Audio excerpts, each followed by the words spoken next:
Assalamualaikum, berjumpa lagi dengan mata pelajaran bahasa Indonesia. Kali ini kita akan mempelajari tentang teks laporan percobaan. Setelah menonton video ini, kalian akan mengetahui pengertian dan fungsi teks laporan percobaan.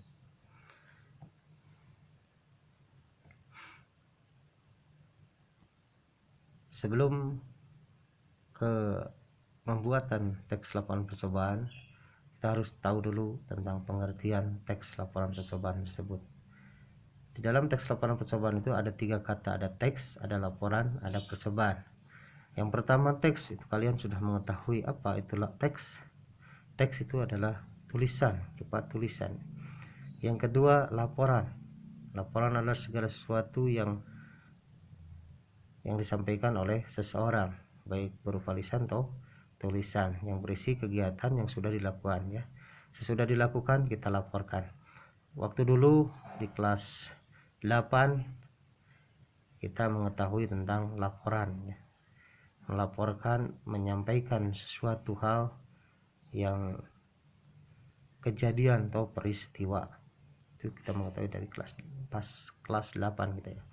Yang selanjutnya percobaan adalah suatu bentuk kegiatan penelitian untuk menguji atau membuktikan suatu teori. Di pelajaran bahasa IPA ya, ilmu pengetahuan alam, kita sering penelitian atau percobaan.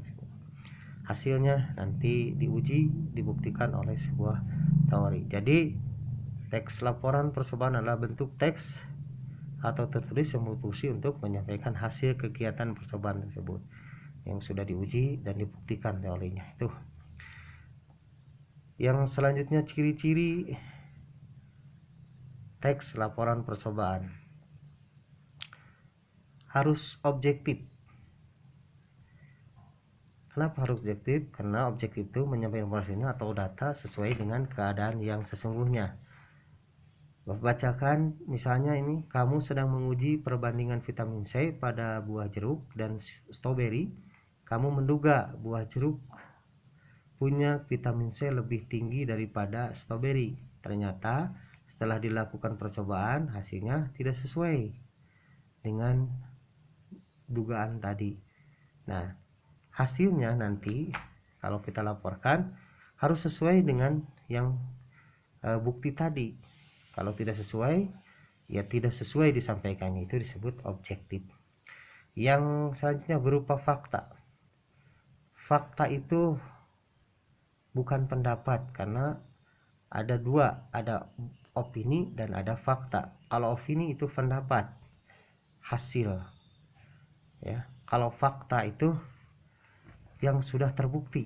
Jadi terbukti. Di sini ada kedua kalimat yang Bapak bacakan. Kandungan vitamin C stroberi sekitar 29 mg tiap 100 mg. Kalimat kedua, terkandung 54 mg vitamin C dalam setiap 100 mg jeruk. Yang pertama itu kandungan dikira-kira karena ada di sana ada kata sekitar. Berarti itu tidak fakta kalimatnya. Walaupun di sana sudah ada angka ya 29 mg, tapi di sana ada sekitar, belum pasti. Kalau terkandung 54, terkandung 54. Kalau terkandung di sini sudah bukti, karena sudah dibuktikan, karena sudah tahu bahwa dalam kandungan vitamin C itu, dalam kandungan buah jeruk itu sudah ada 54 vitamin C dan 100 di dalam 100 mg jeruk. Jadi sudah dibuktikan. Kalau di atas sekitar, baru sekitar, itu disebutnya bukan fakta. Yang faktanya adalah yang kalimat yang dua oleh Bapak yang disampaikan. Jadi fakta itu hasil yang disampaikan dalam teks laporan percobaan benar-benar sudah dilakukan. Yang selanjutnya lengkap. Lengkap itu penyampaiannya, informasi itu harus terperinci dari hasil pembuktian, lalu ditulis, itu harus lengkap dari awal sampai kesimpulannya. Itu ciri-ciri teks laporan percobaan. Selanjutnya fungsi teks laporan percobaan. Yang pertama informasi fungsinya, menginformasikan kepada orang lain berupa teks atau tulisan. hasil dari percobaan tersebut. Yang kedua, bukti. Karena ada pembuktian.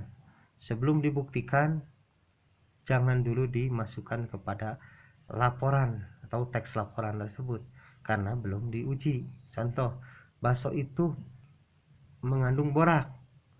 Itu praduga, tapi belum dibuktikan. Ketika dibuktikan, ketika dicoba tidak itu mengandung borak, berarti pembuktiannya salah kalau diduga, tapi harus dibuktikan. Yang selanjutnya, dokumentasi. Teks laporan percobaan itu adalah dokumentasi. Ketika kita akan melihat lagi membuat suatu percobaan, kita akan buka lagi dokumentasinya. Teks laporan percobaan. Tadi bakso itu mengandung, bakso yang dijual itu ada mengandung borak, contoh ya. Di dalam dokumentasi ada dilihat bagaimana cara penelitiannya, baksonya betul tidak. Nah, kalau betul itu kita akan mengetahui lagi dan kita akan bisa membuat kembali percobaannya. Yang selanjutnya, fungsi dari teks laporan percobaan itu pemecahan masalah. Jadi laporan percobaan, teks laporan percobaan itu adalah suatu pemecahan masalah dari praduga yang diduga-duga oleh kita. Itu kalau sudah ada percobaan lalu dibuat sebuah teks bahwa itu bukan, berarti pemecahan masalahnya kita sudah mengetahui bahwa tadi sudah diketahui jeruk itu tidak lebih tinggi daripada stroberi, jadi beda sesudah praduga dengan hasil percobaan tersebut. Itu pemecahan masalahnya, ketahui. Lalu pertanggungjawaban. Teks laporan percobaan itu fungsinya adalah pertanggungjawaban. Dari apa? Dari ketika kita melakukan kegiatan percobaan lalu dilaporkan. Jadi kalau kita melaporkan, nah ini pertanggungjawabannya, nah ini sesudah diujinya, nah ini buktinya, nah itu pertanggungjawabannya. Itu disebut fungsi dari teks laporan percobaan. Selanjutnya, struktur teks laporan percobaan. Ada judul. Judul itu ringkasan dari tema ya. Ada tujuan, nanti bentuknya begitu. Ada alat dan bahan, ada langkah-langkah, ada hasil, ada simpulan. Judul, kita akan mengenal tentang judul. Judul itu tadi ringkasan dari sebuah tema. Apa judulnya tadi? Nanti ada contoh ya. Nah, kalau di sini mah judul membuat atau membandingkan vitamin jeruk dan stroberi judulnya. Tujuannya apa? Tujuannya kita buka dulu ya. Tujuannya dari penelitian ini apa, atau percobaan tentang vitamin C dalam jeruk dengan stroberi. Alat dan bahannya apa? Alatnya apa? Pisau. Alatnya tuh ada apa saja ya di sini yang diperlukan. Bahannya apa? Jeruk ya dan stroberi. Langkah-langkahnya, itu langkah-langkahnya, pembuatannya bagaimana, cara mengujinya bagaimana. Sesudah semuanya sudah ada, pasti ada hasilnya. Apa hasilnya? Tadi bisa disebutkan dalam kalimat contoh yang tadi di dalam objektif, bahwa hasilnya tidak sesuai saja gitu. Lalu disimpulkan, apa simpulannya. Selanjutnya kita akan mengenal tentang penggunaan ciri-ciri kebahasaan. Nah, ini ada ciri-ciri kebahasaan menggunakan kaidah bahasa Indonesia yang baku, menggunakan kalimat simple kompleks. Nah, ini ya. Nah, ini ciri-ciri kebahasaan teks laporan percobaannya. Itu memperkenalkan aspek umum atau kelompok.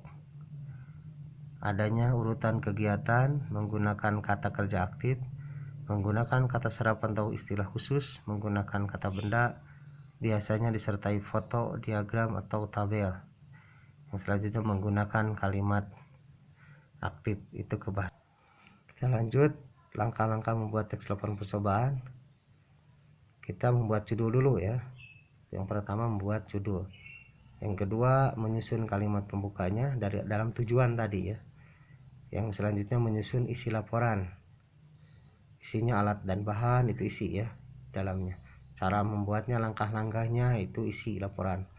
Yang selanjutnya menyusun kalimat penutupnya. Ya, kita akan menyusun hasil gitu, hasil dari penelitian teks laporan percobaan itu. Sesudah dicoba itu ada hasilnya tadi di dalam strukturnya. Yang selanjutnya merangkai dan meninjau kembali, terus menyuntingnya.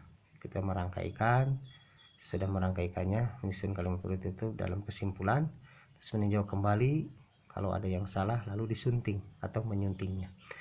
Itu langkah-langkah pembuatan teks laporan percobaan. Nah, ini ada contoh ya. Membuat telur asin, ini adalah judul ya. Membuat telur asin. Ini tujuan. Di dalam tujuan ini ada membuat pembukanya atau pendahuluan. Sudah itu alat dan bahan. Nih ada alat dan bahannya, ada telur bebek. Telur bebek itu bahan ya. Abu gosok itu bahan.